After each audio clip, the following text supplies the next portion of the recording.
everyone, and welcome to the Wine Shop Talk. I'm your host, Sommelier Erin Rosar, and I'm so happy that you're here with me today. If we haven't met before, it's lovely to have you here, and if we have, welcome back. Now, for those of you who are new, whether you're listening into this in an audio format or watching on YouTube, I want to let you know that I have been a professional sommelier for almost 20 years, and it is my passion and my privilege to make learning about wine both fun, easy, and also practical, meaning that I want to teach you the ins and outs, the stories behind the wines that you love, and introduce you to new ones. But I also want to give you the tools so that you know how to make magical and delicious pairings at home, as well as when you go out to a restaurant, so that you can create magical pairings to share with your family and friends.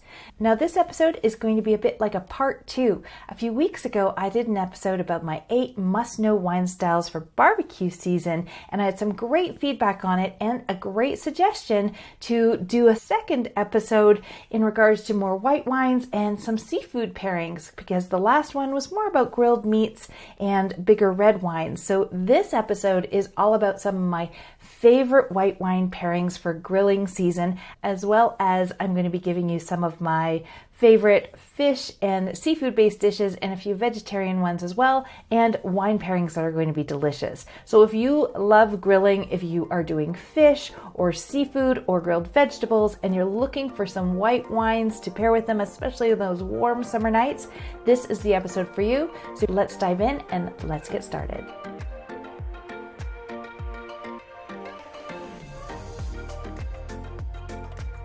Now, to start off, I first want to say that all of the pairings that I'm going to be sharing with you today, you can always default to Prosecco or a dry rosé. So let me just put those out there. If I don't mention them specific while I'm talking about a pairing, please know that you can always use a Prosecco or a dry rosé for any of the pairings that I'm going to be talking about. And those are definitely two go-to wine styles always in my house, 12 months a year, but especially during the summer.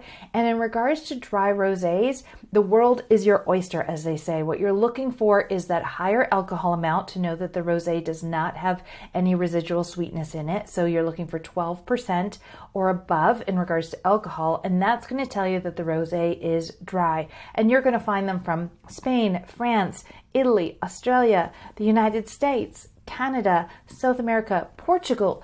Anywhere that makes a red wine is going to do delicious rosé wines as well. And of course, you have sparkling rosés that are always a treat. So I just wanted to first caveat this episode by saying that Prosecco is always a go-to wine. If you're feeling like you're not quite sure what to do with the sauce maybe that you're putting on or what you're grilling, Prosecco is going to be a lovely wine to choose. And a dry rosé can definitely be intermixed with a white, beautiful color, lovely flavors, and definitely in the summer, it just is a pretty wine to have on the table. When I was planning out this episode, I ended up breaking down the pairings into 3 different flavor profiles. So the 3 flavor profiles that I'm going to be giving you some pairings are for dishes that have hints or squeeze of lemon. Think about if you're grilling some lobster tails or crab legs and you're literally just going to have a squeeze of lemon on top and it's really nice and fresh. So we're going to talk about wine styles to go with squeeze of lemon. We're then going to talk about dishes that have more tropical flavors. So think about if you're doing a mango salsa or some fruit salsas on the side of a dish, then we're going to work with some of those more tropical or sweet flavored sauces that we can definitely do when we're working with fish pairings. And then we're going to go into those butter dishes. So if you're doing crab legs, for example, and you are doing either béarnaise sauce or just a dish filled with melted butter on the side, and it's really about the butter and the lusciousness and the richness of that pairing, then I'm going to give you some wine styles for those as well. So I'm going to be giving you some food pairings as examples within each of those 3 categories, but I'm going to give you a mix of different wine styles that you can work with, because depending on where you are in the world and what's available, summer is a great time to try wines that maybe you haven't tried before. And when we're thinking about white wines, we have all kinds of different flavors and textures to play with. I hope that you are just as excited as I am to learn about some of these styles and pairings that you're going to be able to enjoy and create at your home table this summer. So let's get started with a squeeze of lemon. And this is when we really just want the fish or the vegetables or whatever we're putting the squeeze of lemon on top of. We want a hint of that grilling flavor, but we really want the lemon to be that nice acidity. So if you're grilling halibut, for example, generally when we're grilling fish, we're doing some of those meatier styles of fish. So whether this is swordfish, halibut, or some scallops, and you're just putting a squeeze of lemon on top. And it's really about that nice, light, beautiful fish, but also that hint of lemon coming off. And these are some of my favorite wines for you to try when you're working with hints of lemon.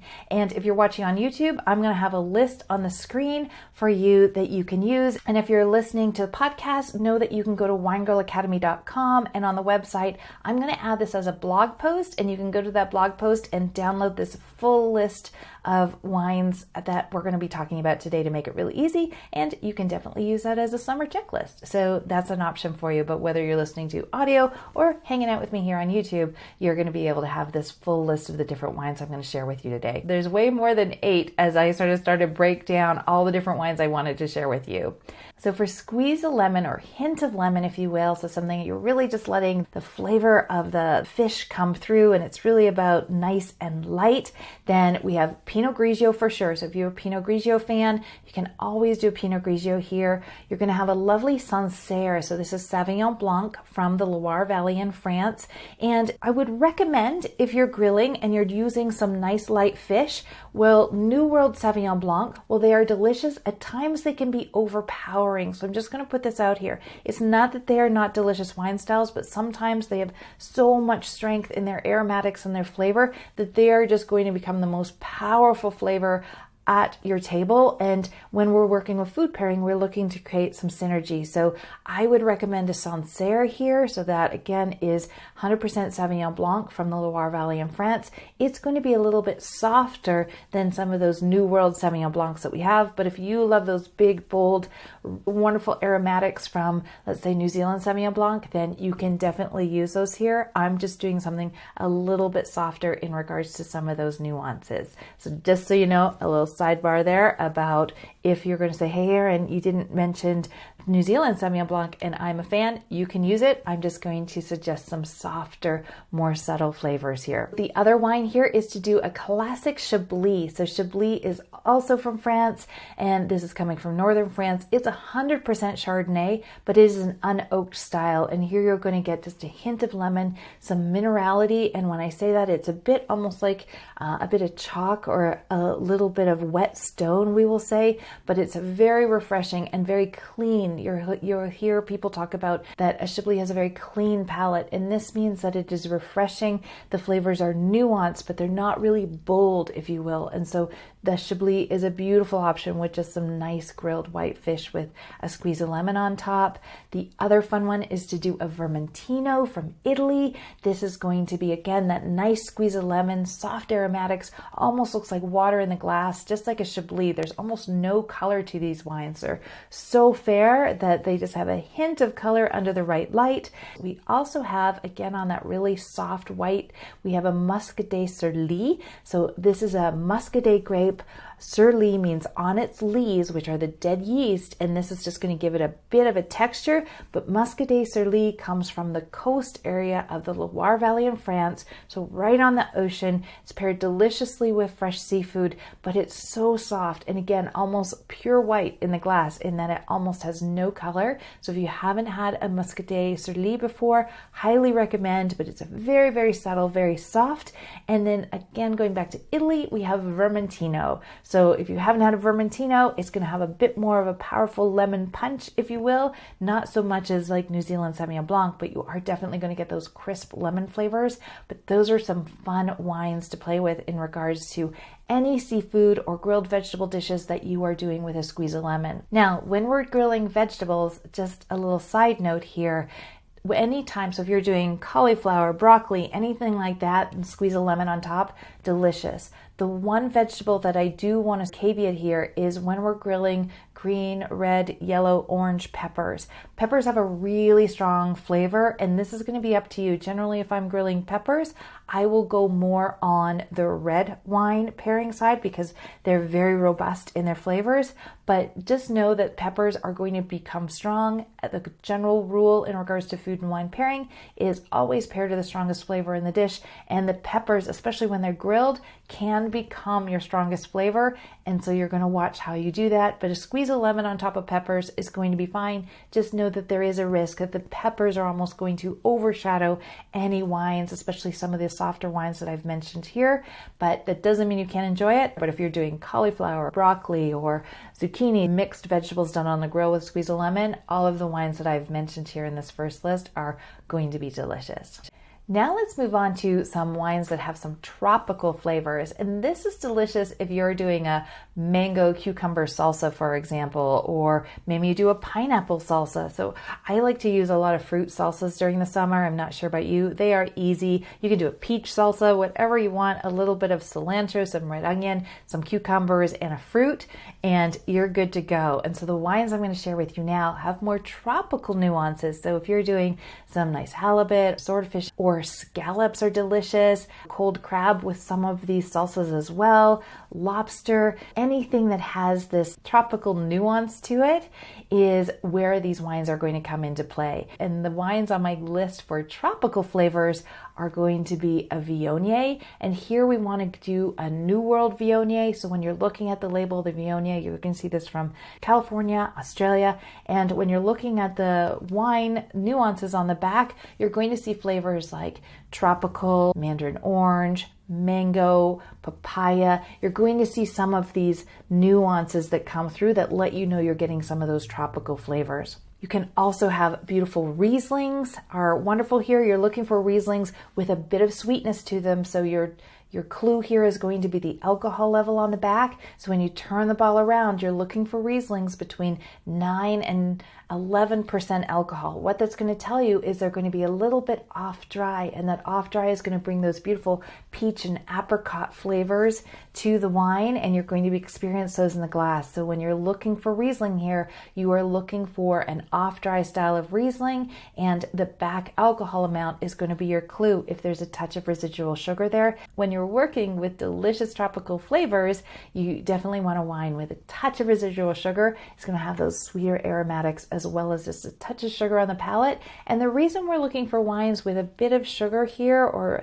those tropical flavors is we don't want to get into the toothpaste and orange juice scenario in that we have one thing really sweet and one thing really tart. There's two sharp contrasts and they don't always go together. So what I'm looking to create here for you and give you some suggestions are pairings that are going to bring some synergy and a harmony to those dishes and to the pairing at your table. Other wines to try are going to be Chenin Blanc, especially from the Loire Valley in France. So here you're looking for Vouvray on the label. And we do have off-dry specific Vouvray. So you can see Demi-Sec, which is going to be off-dry. Fiano is a wonderful grape coming from the southern part of Italy around the hills of Mount Vesuvius.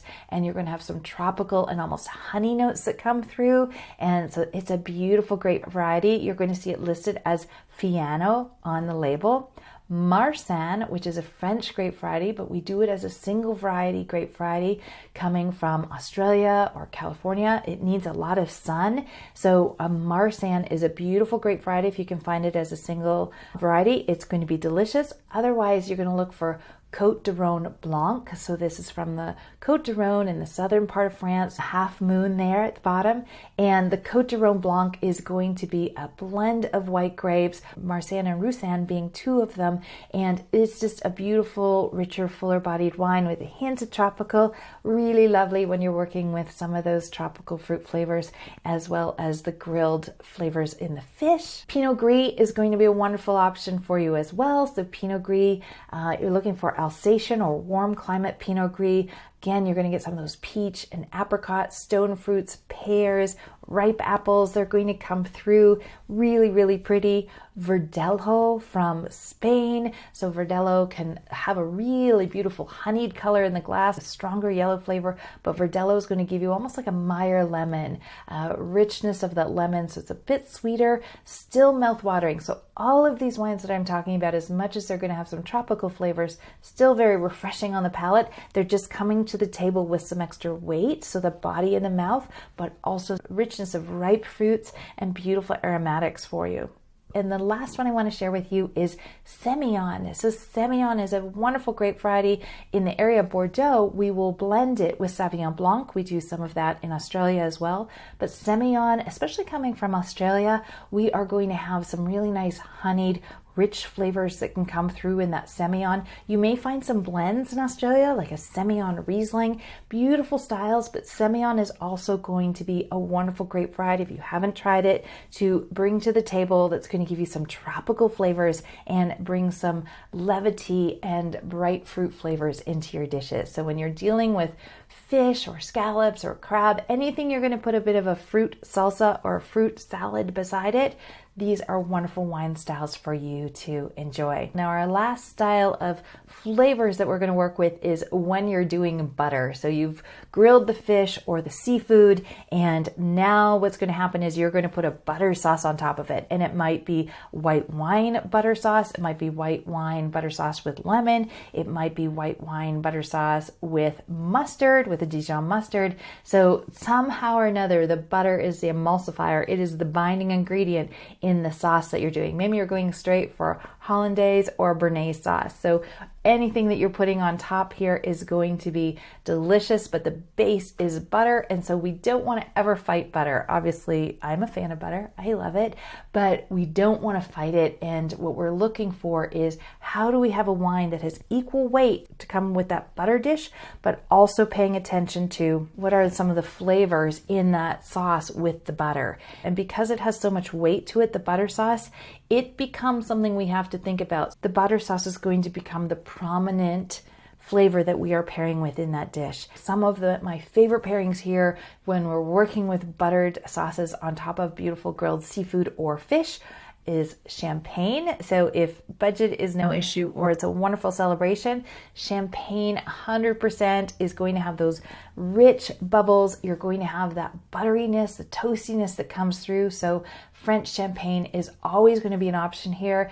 If champagne, potentially you love your friends, but it's not in the budget, then you're going to look at your Cremant d'Alsace. And if you've listened to me before, you know that I'm a big fan of Cremant. Cremant is sparkling wine made in the same method as champagne from any other area within France, aside from the Champagne area. So for those of you who are listening in for the first time, Cremant is a wonderful way to get those beautiful finite textured bubbles, but with grape varieties from the region that the bubbles are made in. So here, Cremant d'Alsace, so Alsace, France, we're going to be working with Pinot Gris, Pinot Blanc, and Chardonnay in regards to the blend, so nice and rich and full. So Cremant d'Alsace is a wonderful option here.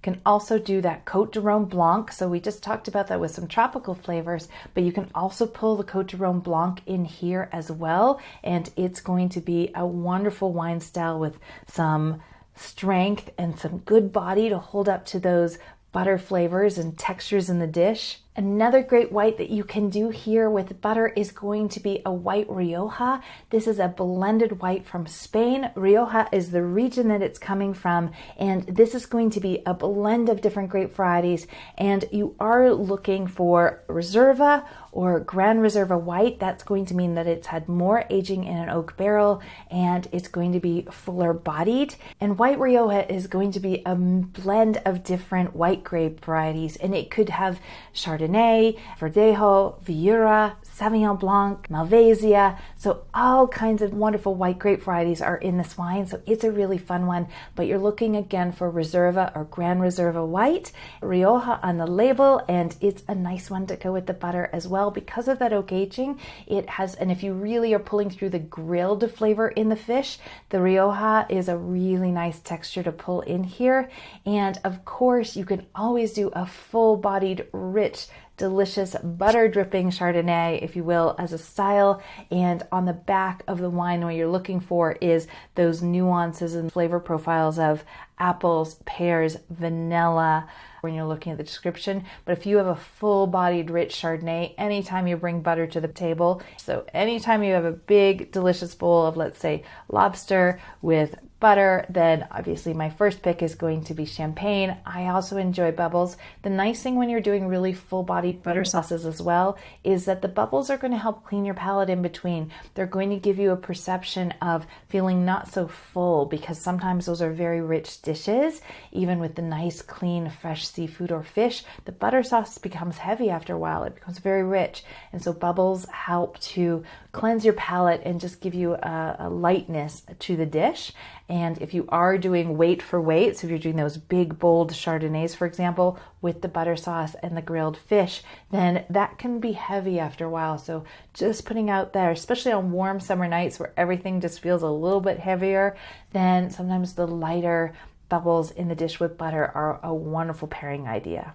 I hope that you are now inspired and have a brand new list of white wines to try. Again, let's just recap flavors for white wines for grilling this summer into 3 different profiles. So we have our hint of lemon or squeeze of lemon. We have those tropical fruit flavors that are kind of come from some fruit salsas and accompaniments. And then we have those delicious butter sauces that can go on top. Again, we always pair to the strongest flavor in the dish. So whether it is crab or scallops or sole or halibut or swordfish or whatever is your fish of choice, it's about the sauce, the strongest flavor in the dish that we're going to find the pairings for. So I have given you probably at least 5 or more different white wines to try with each one of those flavor profiles. So a great list of white wines to try when you're grilling this summer. Again, there's going to be a download for you so that you can go back to this list of wines that I've given you in today's episode and use it as a checklist. And maybe you play white wine bingo this summer, if you will, and that you can see how many you've tried before and now bring them back and have it with some different pairings like I've suggested and talked about in this episode. I'll include in that list a few of my fruit salsa ideas. Super easy to make. They're never the same way twice at my house, but you can definitely try them. And different sauces. I also have a Dijon mustard butter sauce, white wine sauce that's super easy to make that we pour on top of salmon. That's really delicious. So I'll include those in the list as well, because I want to make sure that creating magical pairings at home is as easy as possible for you. And all of the wines that I spoke about today, you're going to be able to find no matter where you are shopping. I have not listed brands. I've given you a list of styles and regions, so it's really easy for you to find these styles and depending on which brands are available in the area that you're shopping. As always, it's been wonderful to hang out with you today. I hope that I have left you inspired and looking forward to going through this list of different white wines to try as you're grilling fish and seafood this summer. There's lots of different flavors in here, and know that they're not just for summer. They're good all year round, anytime you're grilling. If you have any questions or comments, or if you have a favorite pairing, I would love to hear about it. If you're watching on YouTube, you can leave your comments below. And if you're listening into the audio format, then just feel free to either reach out on any of the social media channels at Wine Girl Academy. You're going to find me on Instagram and TikTok and Facebook. And you can also reach out by email at hello@winegirlacademy.com. You can find me there. Happy to answer any pairing questions you might have. And as always, I would love to hear about it if you have a favorite pairing that you enjoy, and we can share that with others. So I want to wish you a wonderful week. Be sure to like, share, and subscribe. New episodes come out every Tuesday. Thanks for hanging out with me. Cheers to you. Bye now.